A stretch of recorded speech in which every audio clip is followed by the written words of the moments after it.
So try New Aleve and discover the good news it can bring to your life. New Aleve, 1 pill, 12 hours strength, 12 hours length. All right, as you heard here first, StatsCan's latest retail sales figures for the month of October released a few minutes ago, up 0.8 of a percentage point, pretty much on the consensus.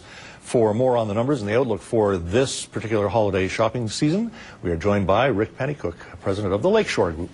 He is in studio with us. Good to see you. Always good to be here. What's your gut feeling about this holiday shopping period here? Are we going to see a good one this year? No, I think it's going to be pretty flat. Really? I mean, it'll look great compared to last year. Of course. I mean, and that's what's, covering the numbers. But yeah. I don't think it's going to be spectacular. I think people are looking for discounts, but they still are concerned about the economy. They're feeling a little bit better about where the economy is heading in Q2 2010, but it hasn't directly translated into purchasing, wild purchasing yet. What would your interpretation of those October sales numbers that we were reading there?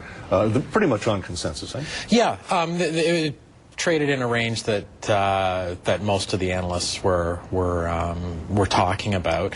Again, nothing exciting except for the fact that it's another. I think it's the 8th positive month in the last 10 months. So that's good. I think that says a lot about the economy. But overall, it's not a strong retailing number. Right. So we've been hearing, I guess the economists pretty much got it correct when they said that growth would return to the Canadian economy somewhere in the middle of the summer, or at least the worst was over by the middle of the summer. And all of the anecdotal evidence we've heard since then would seem to support that, right? Right. I think so.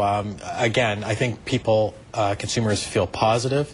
But I still think that they're very concerned about what they saw last year, and also with the Bank of Canada reports about, home debt levels. People, for once, are actually paying attention to that, where they used to ignore it in the past. That's a good point.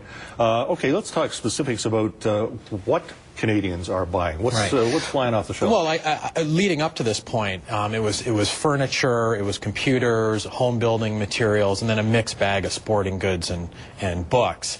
And then now, moving into the Christmas season, we're going to see a shift towards electronics, see some clothing, obviously. Canadians just have an insatiable appetite for ugly Christmas sweaters.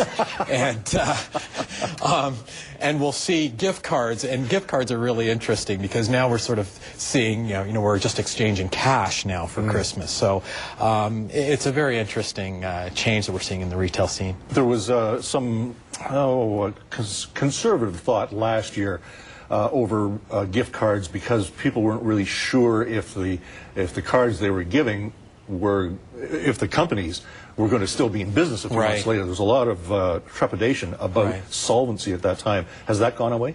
I think so, to a large extent. We're not seeing huge amounts of closures, certainly on the Canadian scene this year. I think a little bit of weakness in the bricks and mortar video stores that could go out.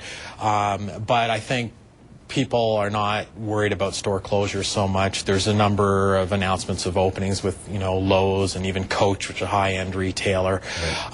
So I think that fear has been allayed. How about the spending levels? Are people cutting back on the size of the purchases? I think they are. I mean, we'll never know, we never know, but we won't know until January or February as to what people were spending on.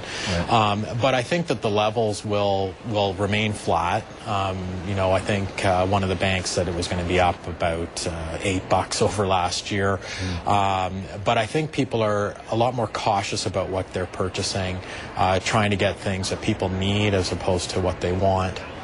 What about the prospect of higher interest rates? We keep hearing more and more, again, suggestions that in the second half of 2010 we're going to see higher rates.